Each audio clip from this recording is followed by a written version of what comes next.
Hello student, welcome to the accountancy guru. तो हम लोग फिर मिलते हैं एक नए वीडियो के साथ। सबसे अच्छी ये बात है, आप लोगों के लिए सूचना है कि हम लोग आज वीडियो में चालू करने वाले हैं रिटायरमेंट ऑफ पार्टनर्स। अभी तक जो भी हम लोग चैप्टर पढ़ रहे थे वो चैप्टर था admission of a new partner. अगर आप लोग नए चैनल पे आए हैं तो सारी चीज़ें fundamental change profit sharing ratio and admission of a new partner की सारी वीडियो अपलोड करके प्लेलिस्ट बना दी गई है, तो आप लोग जाकर उसे ज़रूर देखें। और उसके बाद आज से हम लोग फिर स्टार्ट करते हैं रिटायरमेंट ऑफ अ पार्टनर। तो कंटिन्यू आप लोगों का वीडियो अपलोड होता रहता है। आप लोग जानते हैं ज़रूरत पड़ने पे एक दिन में दो वीडियो अपलोड हो जाता है। तो आप लोग फिर स्टार्ट करते हैं हम लोग रिटायरमेंट ऑफ अ पार्टनर। तो रिटायरमेंट ऑफ अ पार्टनर में जो है सबसे पहले ये जानते हैं रिटायरमेंट ऑफ अ पार्टनर होता क्या है। ठीक है, आप लोग जानते हैं रिटायरमेंट एंड डेथ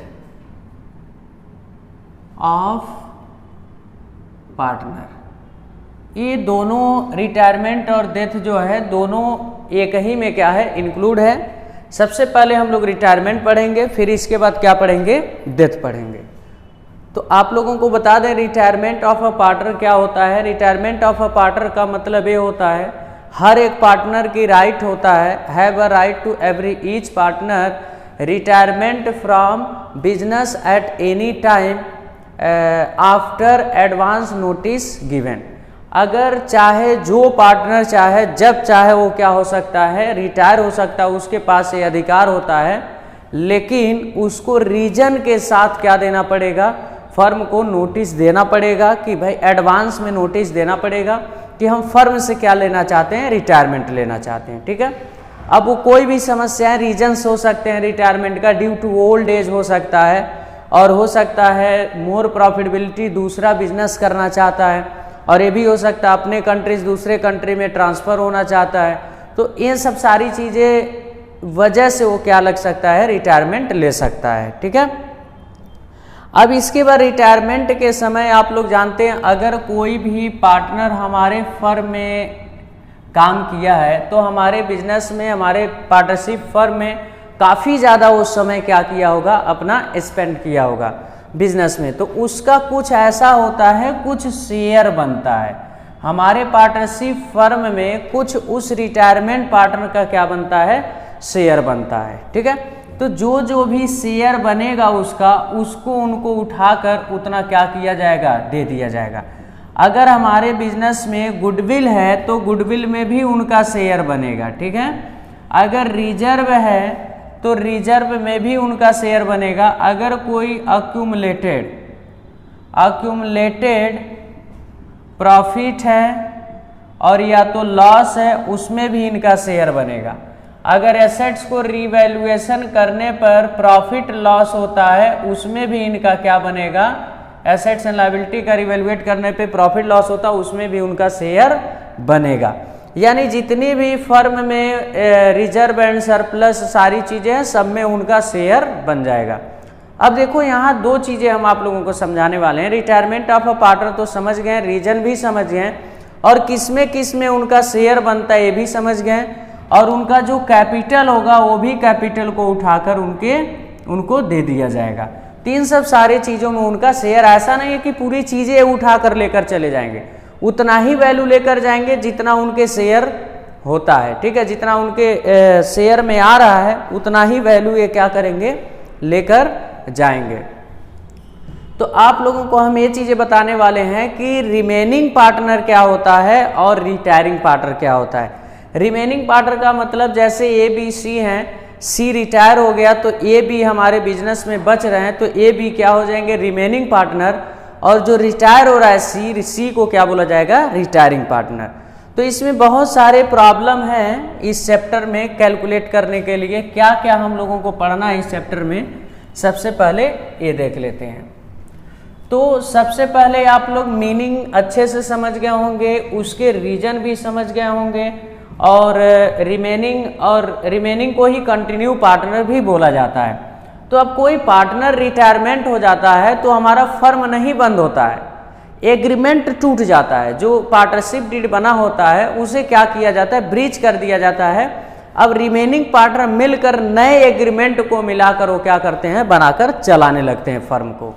तो फर्म हम लोगों का डिसोल्यूशन नहीं होता है, केवल हम लोगों का पार्टनरशिप डिसोल्यूशन होता है। आप लोग जानते हैं पार्टनरशिप डिसोल्यूशन और पार्टनरशिप फर्म डिसोल्यूशन दोनों अलग होता है। पार्टनरशिप डिसोल्यूशन होता है तो फर्म को चला सकते हैं, पार्टनरशिप फर्म डिसोल्यूशन होता है तो फर्म ही पूरा खत्म हो जाता है। तो रिमेनिंग पार्टनर जो कंटिन्यू पार्टनर होते हैं, इसके फिर से एक न्यू एग्रीमेंट को सब बना के वो लोग क्या करते हैं, फर्म को आसानी से चला सकते हैं। तो अब यहाँ पे कुछ चीजें हम लोग पढ़ने वाले हैं। सबसे पहले कैलकुलेशन ऑफ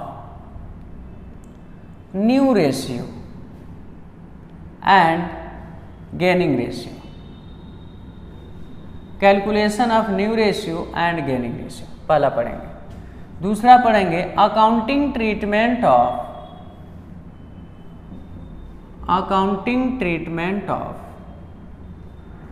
गुडविल। फिर थर्ड पढ़ेंगे revaluation of assets and liabilities. फिर इसके बाद पढ़ेंगे fourth accounting treatment of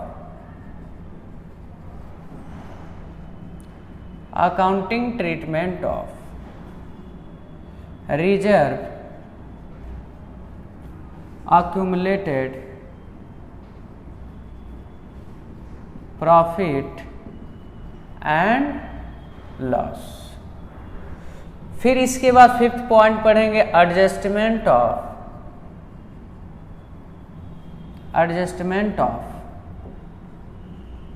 capital. इतनी सारी चीजें हम लोगों को इस चैप्टर में कवर करना है, ठीक है। तो अब कहोगे सर अभी तक तो नया पार्टनर आता था तो न्यू रेशियो निकालते थे, अगर कोई पार्टनर रिटायर होता है, अगर फर्म छोड़ के जाता है तो उसको भी न्यू रेशियो निकालेंगे?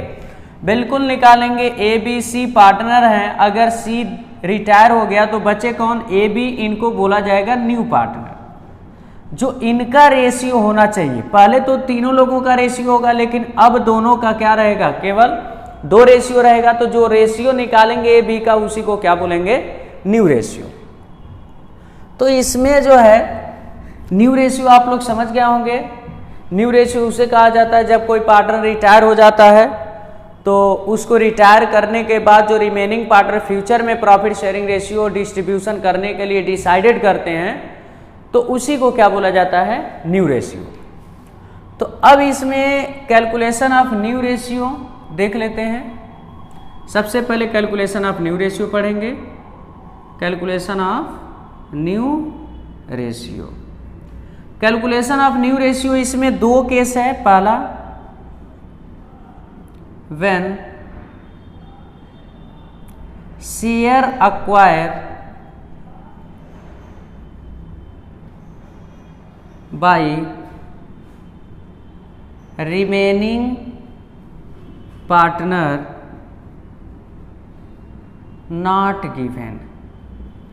जैसे मान लीजिए एक्स वाई जेड है, 3:2:5 रेशियो है। जेड रिटायर हो रहा है तो इस जेड का जो 5/10 शेयर है, कौन कितना ले रहा है, एक्स कितना ले रहा है, वाई कितना ले रहा है, ये चीजें क्वेश्चन में नहीं दिया है। तो उस केस में हम लोग न्यू रेशियो कैसे निकालेंगे वो चीजें बताने जा रहे हैं। जैसे ये क्वेश्चन लिखते हैं हम, X Y and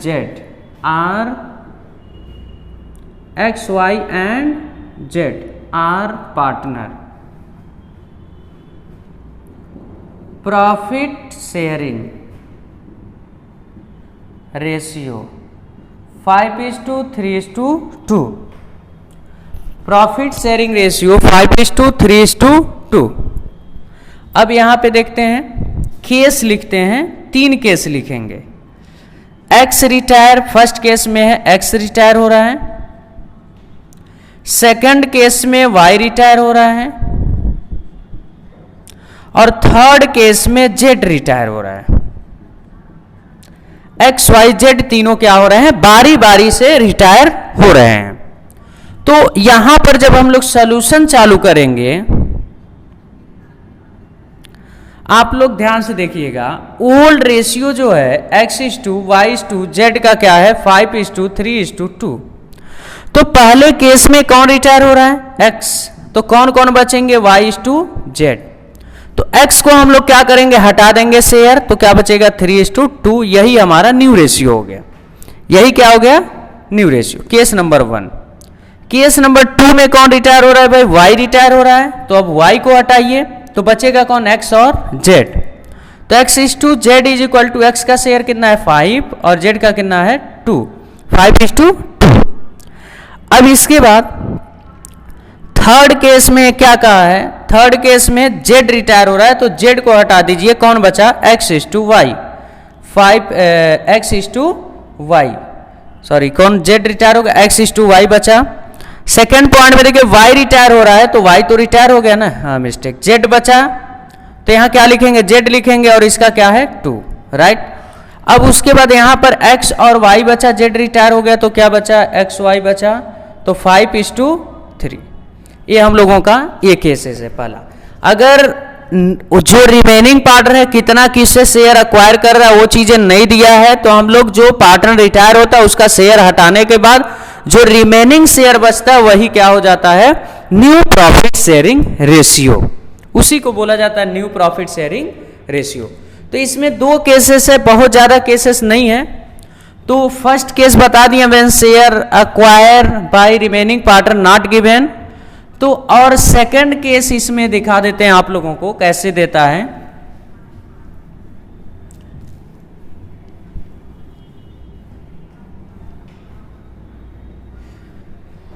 second case में लिखा है when share acquire by remaining partner given, given in question,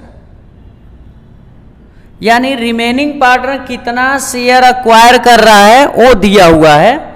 जैसे एक हम क्वेश्चन दे रहे हैं, जैसे x, y and z are partner, profit sharing ratio 3:2:5। Share z retire from firm and share of z taken by x and y in equal। My dear इसका मतलब ये हुआ कि x y z 3 पार्टनर हैं जिनका ratio a है और z retire हो रहा है फ्रॉम द फर्म, तो शेयर जो है z का x और y के द्वारा इक्वली लिया जा रहा है, इक्वली। अब इसका मतलब आप लोग ध्यान से समझिएगा, ओल्ड रेशियो x:y:z है 3:2:5, तो z का शेयर कितना है 5/10, तो x और y के द्वारा ले लिया जा रहा है, ठीक है। x के द्वारा हाफ लिया जा रहा है, हाफ का मतलब 5/10 इक्वली में लिया जाए 1/2 कर देंगे तो क्या होगा 5/20, और इसका 5/10 इंटू 1/2 कर देंगे तो 5/20। माय डियर x इतना ले रहा है, y इतना ले रहा है, तो यहां पे जब न्यू रेशियो हम लोग निकालेंगे x और y का, x का ओल्ड रेशियो क्या है 3/10 और y का ओल्ड रेशियो क्या है 2/10, इसमें प्लस करेंगे x में कितना 5/20। अब एलसीएम दोनों में लेंगे तो 20 होगा, 20 डिवाइड बाई 10 करेंगे 2 ऊपर मल्टीप्लाई 6 प्लस 20/20 1 ऊपर मल्टीप्लाई 5 यानी 11/20। अब इसके बाद y कितना ले रहा है 5/20, तो क्या कर देंगे 5/20। अब एलसीएम यहां पे ले लेंगे तो क्या हो जाएगा 20 हो जाएगा। अब 20/10 करेंगे 2 ऊपर मल्टीप्लाई 4 प्लस 5, ठीक है, 20/20 1 ऊपर मल्टीप्लाई 5 आ जाएगा तो क्या होगा 9/20। तो हम लोगों का x:y का रेशियो क्या हो जाएगा 11:9। तो आप लोग 2 केस है बस, इसमें बहुत ज्यादा केसेस नहीं है, ये भी क्या है बहुत आसान है। और आज के वीडियो में बस इतना ही हम रहने देते हैं। आप लोग मीनिंग जान गए रिटायरमेंट ऑफ अ पार्टनर, उसके रीजन जान गए और उसके बाद क्यों रिटायर होता है ये भी चीज़ें जान गए। क्या क्या हम लोगों को पढ़ना है टॉपिक ये भी कवर हो गया। और एक टॉपिक हम इसमें से कवर कर दिए हैं, calculation of new profit sharing ratio. तो अगले वीडियो में हम लोग मिलने वाले हैं। अगला वीडियो जो है हम लोगों का है calculation of gaining ratio, calculation of gaining ratio and accounting treatment of goodwill, उस वीडियो में आप लोगों को मिल जाएगा। तो यहाँ पे अगर कोई भी बताने में अगर आप लोगों को नहीं समझ में आया होगा तो कमेंट बॉक्स में जरूर बताएं, ताकि उसको फिर से समझाने की हम प्रयास करें। ठीक है।